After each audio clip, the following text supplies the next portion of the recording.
Hi friends समस्त को मो तरफ नमस्कार। आशा कर समस्ते भल थे खुशी थे सुस्थ थे सब भल रुहतु खुशी रुहतु फेस रे स्माइल रखि था। आज आपण मानी पूरा गोटे डिफरेंट टाइप वीडियो मुझे आपण मानक देखी जोटा कि आशा कर ढेर सारा भल पाइबा रही वीडियो नुहे लगातार 3 ରୁ 4टी वीडियो आपण माने एई टाइप रो ही प्रायतः पाइबे कहीं एमती किसी प्रोब्लेम अच्छी जो कि मु प्रॉपर वीडियो बनै पारुनी। तो आपण मानकर सपोर्ट भल पाइबा निहाती भाव में जरूरी। तो निहाती भाव में सपोर्ट करंतु भल पाइबा दियंतु किंतु आपण मानक काम रे आसला परे वीडियोटा निहाती भाव में हबो। तो चलंतु गोटे छोट छोट वीडियो मु एबे बनैबी तो निहाती भाव में भल पाइबा देबे। एबे कोनोसी शॉर्ट्स आसीबनी तो एमती लॉन्ग वीडियो छोट लॉन्ग वीडियो कहे गले मिनी वीडियो तो आपण मानक पई किंतु स्किन केयर बा हमर ब्यूटी रिलेटेड ही सब प्रकार वीडियो आसीबो। तो चलंतु आज वीडियो को आपण समस्त को वेलकम। जो माने नुआ अछंती चैनल को सब्सक्राइब करंतु शेयर करंतु सांग साथी समस्त संगरे जेमती समस्त मध्य बेनिफिट पाई परबे। स्किन रो भलो भाबरे केयर नियंतु सफिशिएंट पानी पियंतु हेल्दी खाइबा खांतु। तो बहुत जनकर प्रोब्लेम कौन हुए ना रेमेडीज यूज कला परे मध्य स्किन बहुत ही ड्राई देखा जाए बहुत माने डल देखा जाए आपनकर स्किन जदि स्किन रे बहुत सारा दाग चिन्ह ए सब रहुची ताहले गोटे अति सहज रेमेडीज आपण माने घरे निहाती भाव में करें। आउ राति रे बहुत सारा रेमेडीज एमती रोचे राति रे से रेमेडीज गुड़िक यूज कले ना बेनिफिटा भल मिले। मार्केट वाला प्रोडक्ट तो समस्ते यूज करती किंतु चेष्टा करंतु जिते संभव कम प्रोडक्ट रे स्किन रो केयर करिया पे आउ कम प्रोडक्ट लगे कि केमती आमे स्किन को हेल्दी रखि परिबा। तो से भितर विटामिन ई रो कैप्सूल मोर एक्चुअली एटा सरी जाइछि तो एठी दुईटा कैप्सूल अछि। तो एटा होछि इवियन 400 ठीक अछि।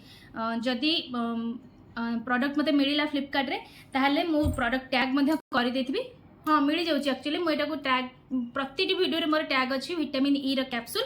आपण माने कोन करिवे मु आज एक्चुअली आपण मानकू माने फेस रे लगे कि देखै पारिबी नाही सिचुएशन एमती किछ अछि कारण सब बेले सिचुएशन सेम न थाए।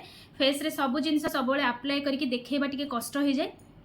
एमती नुहे जे मो स्किन को सूट करेनी। आपण माने प्रीवियस वीडियो जदि देखिबे मु बहुत थर विटामिन ई रो कैप्सूल को फेस रे अप्लाई करिछि। जो माने मोर पुराना व्यूअर्स अछंती से माने प्रीवियस वीडियो देखि कि जानि पारिथिबे। जो माने नुआ अछंती से मानक पई पूरा नुआ ट्राई करंतु टिके प्रीवियस वीडियो मध्ये देखिया पई केमती मु फेस रे अप्लाई करिछि। तो आपण माने कोन करिवे राति रे सोइबा पूर्वरु ए स्किन केयर टी को करिवे। फास्ट आपण माने कंचा क्षीर हो भल भाबरे टिके सुनिबे कारण आज मु किछि देखै परिबिनी आपण मानकू।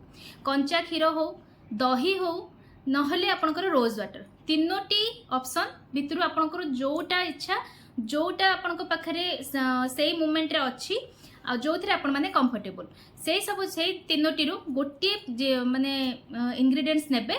फेस को फास्ट भल से क्लीन करिवे।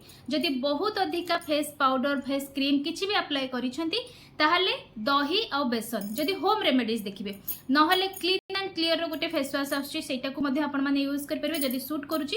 जदि आपण माने घरोई रेमेडीज ऊपर पूरा पूरी जाउछंती दही बेसन को नेकी फेस रे भल भाव में मसाज करिकी फेस को वाश करनेबे। तो फर्स्ट स्टेप हमर हे गेला। तापर फेस को भल भाव में ड्राई करिवे बढ़िया से विटामिन ई रो कैप्सूल लगेबे माने फेस भल से ड्राई हबा जरूरी।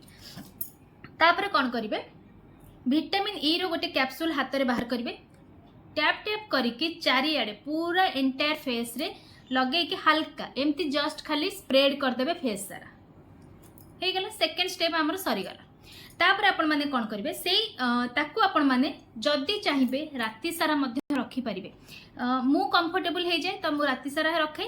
जदी आपण कंफर्टेबल नुहंती बा विटामिन ई रो कैप्सूल आपण माने एते समय लगेबा को चाहंती नाही ताहले याकू कोन करिवे ना फेस रे लगेइथिबे ताकू 10 मिनिट पर्यंत फेस रे रखिबा पई देबे। भल से वीडियो टी को सुनतु भल से सुनले आपण माने कर परिबे। भल से फेस रे 10 मिनिट रखिले तापर रोज वाटर टिके स्प्रे कर देबे 10 मिनिट पर हल्का एमती चारिआडे स्प्रेड करिवे मसाज टाइप रो करिवे। वाइप्स आनिबे फेस को भल से क्लीन कर देबे। बिल्कुल पानी रो यूज करिवे नाही। जो दिन विटामिन ई रो कैप्सूल पूरा गोटे कैप्सूल नेक लगेबे। ऑयली स्किन वाला गोटे आधा कैप्सूल नहीं पारिबे सेथरे रोज वाटर मिक्स करके लगेबे। Oily skin dry skin direct लगांतु किंतु परे स्प्रे करि सारी की फेस को वाश पोछंतु वाश करिवे नाही। वीकली दुई थर आपण माने याको करि परिबे। दुईटी कैप्सूल गोटे वीक पई सफिशिएंट डेली लगेबे नाही।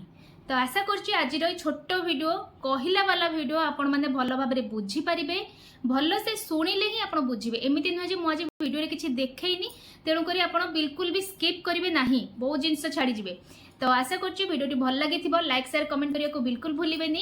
तो यही टाइप वीडियो एवं 3-4 दिन पर्यंत देखूँ मत सपोर्ट करंतु प्रत्येक वीडियो रे गोटे गोटे टिप्स कहबी। तो आपण मैंने भल से शुणिले निजे निहाती करेंगे जदि करना मत कमेंट्स करूँ मुझे कमेंट्स रिप्लाई देदेवी। चलते पुणी देखा गोटे नेक्स्ट वीडियो रे।